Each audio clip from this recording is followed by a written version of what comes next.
Everyone, welcome back to a new blog. আজকে হলো পুজো, তো ষষ্ঠীর আগের দিন পুজো, কালকের ব্লগেই বলছিলাম। তো সকাল থেকে পুজো তোড়জোড় শুরু হয়ে গেছে, আর অরিন্দম বললো 9:30টার দিকে আসবে, আর এখন 9:45 বাজছে। তো আমার স্নান টান হয়ে গেছে, মা বলে একটু পুজো দিয়ে আসতে, তো পুজোটা এখন দিতে যাবো। অভিরূপকে খাওয়াতে বসেছি। অভিরূপের আমার সকাল থেকে এত গরম লেগেছে, মানে তাঁত গরম লেগে গেছে, তো ওই জন্য সিম্পল একদম মুড়ি খাওয়াচ্ছি। হ্যালো নেই তো, ওকে সকালবেলা দুধ দিইনি, একটু মুড়ি খাইয়ে তারপর পুজো দিতে যাবো। মঙ্গলবারে পুজোটা দিতে এখন যাচ্ছি। এই হলো রক্ষাকালীতলা, এখানে পুজো হবে মঙ্গলবারের পুজোটা। আর মনসা পুজো এখনও সাজায়নি, এই জলখাবেলার দিকে হয়তো সাজাবে। আর এইখানে এখনো মেলা তো বসে গেছে, কিন্তু এখনো খোলে। সবজিওয়ালা দেখি বাবাকে গিয়েছিলাম ডাকতে, কারণ মা কালকে বলে রেখেছিল কুমড়ো ভালো বাড়িতে নেই। 500 না, ফ্রিজে রাখার এখন জায়গাও তো আছে তো। হ্যাঁ, 500 বাড়িতে যে কুমড়োটা আছে ওটা একদম সরু মতো, বেশ চওড়া নয়, তাই জন্য মা কালকে বলে রেখেছিল। আর এখানে 20 টাকাই কেজি, আমাদের ওখানে যেটা 40 টাকা কেজি, মানে আমাদের ওখানে সবই ডবল ডবল।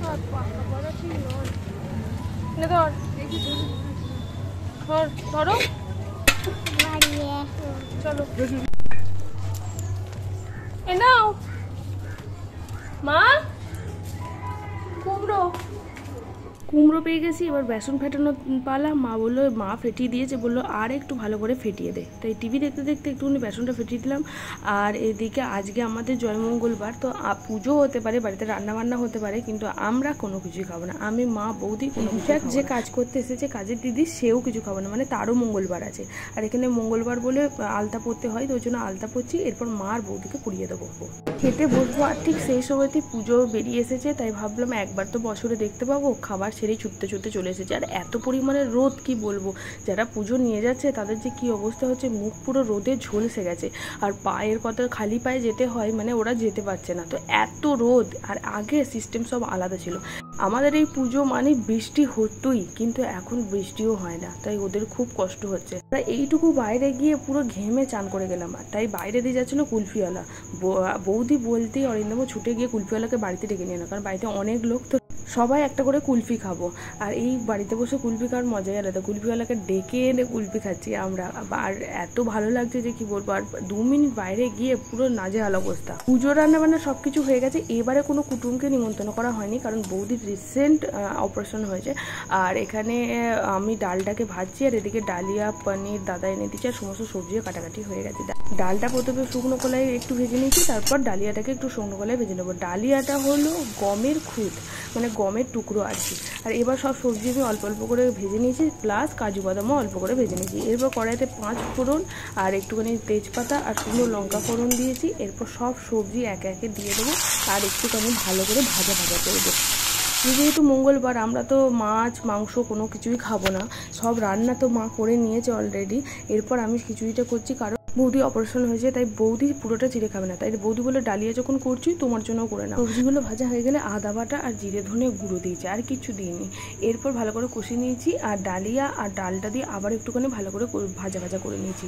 এরপর জল গরম করতে দিয়েছিলাম, এতে নুন দিয়ে দিয়েছি, হলুদ দিয়ে দিয়েছি। এরপর এই ভেজে রাখা সমস্ত কিছু দিয়ে দিলাম, আর সাথে দিয়ে দিলাম চিনি, এই স্বাদ মতো। এবার চিনিটা একটু বেশি দিতে মিষ্টি মিষ্টি ভালো। আর দিয়ে দিলাম থেতো করা গরম মশলা, ভীষণ খেতে ভালো হয়। আর একটুখানি সব শেষে দেবো ঘি।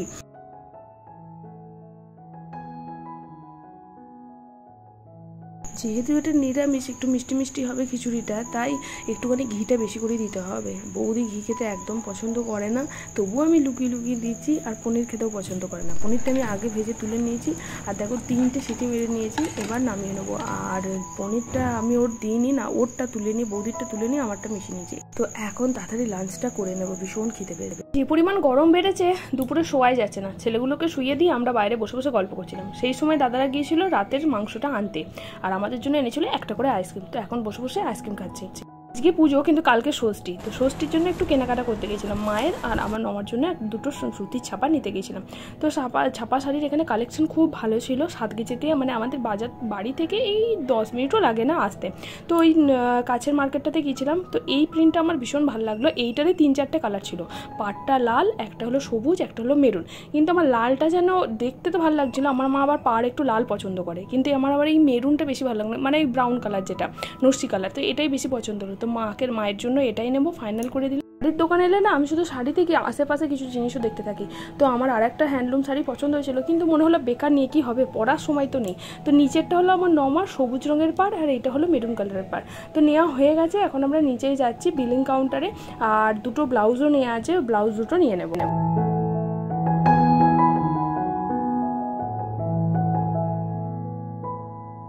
বাড়ি ফেরার আগে বাড়িতে একবার ফোন করে জিজ্ঞেস করলাম কিছু নেওয়ার আছে কিনা। তো কালকে ষষ্ঠীর পুজো দেবে বাইরে, তো ষষ্ঠীতলায় ওই জন্য কটা পেয়ারা নিয়ে নিলাম, আর অরিন্দম ওদিকে কলাটা নিয়ে নিচ্ছে। এবার ফিরবো বাড়ি।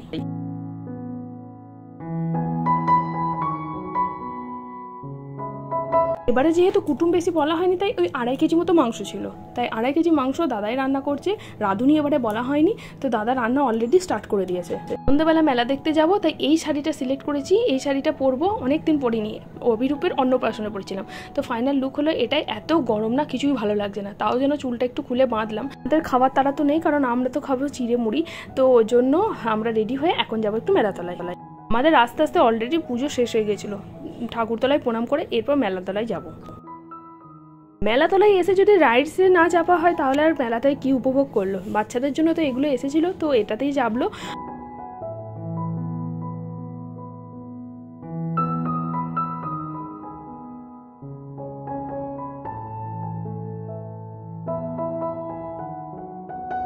সব থেকে খতরনাক যদি কিছু লেগে থাকে তাহলে এই নাগরদোলা। আমার ভীষণ ভয় লাগে, তবে দাদার মেয়ে ভীষণ রকমভাবে বলছিল যে চাপবো। আমি বলছি তুই চাপ বাবা।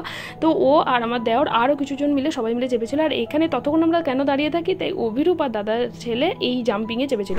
ওরা এনজয় করছে ওদের মতন, আর এদিকে আমরাও দাঁড়িয়ে দাঁড়িয়ে হাসতে থাকছি, একটু গল্প আড্ডা করছিলাম। কারণ বাড়িতে বসে থেকে গরম উপভোগ করার থেকে মেলায় এসে গল্প করা ভীষণই ভালো। আর আমরা কিছু খাবোই না, শুধুমাত্র আইসক্রিম খাবো। আর এই যে এইখানে আছে আমার দেওর আর দাদার মেয়ে, এরা সবাই এখানে আছে। ওটা মেলা ঘুরে এখন আইসক্রিম খেতে এসেছি, যেহেতু মঙ্গলবারে আমরা কিছু খাবো না, আর আমাদের জন্য এরাও কিছু খেলো না। তো আইসক্রিম খাবো 2-3টে করে আলাদা আলাদা ফ্লেভারে, তারপর বাড়ি যাবো। তো এখন আইসক্রিম নেওয়া হচ্ছে, তারই মধ্যে অর্ধেক আইসক্রিম নেই, যেটাই জিজ্ঞেস করছি সেটাই বলছে শেষ। যাই হোক, ফাইনালি ওই রাবড়িটাকে সিলেক্ট করা হলো, আর বাচ্চাদের জন্য হলো চকোবার। এই মেলাটাই গ্রামের প্রত্যেক মেয়ে জামাই সবাই যে যেখানে আছে সবাই আসে, তাই এই মেলাটায় যদি ঘুরতে আসি কত মানুষের সঙ্গে যে দেখা হয় তার নেই ঠিক। আমি তো প্রতিবার আসতে পারি না, তাই এবারে এসে অনেক জনকার সঙ্গে দেখা হয়েছে। ইনফ্যাক্ট পুরোনো দিনের আমার এক স্যারের সঙ্গেও দেখা হয়েছে। বাড়ি এসে এরা যা মেলা থেকে কিনেছিল সেই নিয়ে এখন খেলতে ব্যস্ত হয়ে গেছে। এরপর আমরা রাতের ডিনার করবো, বাকিদের ডিনার হয়ে গেছে। তো চলো টাটা বাই বাই, দেখা হচ্ছে নতুন ব্লগ নিয়ে।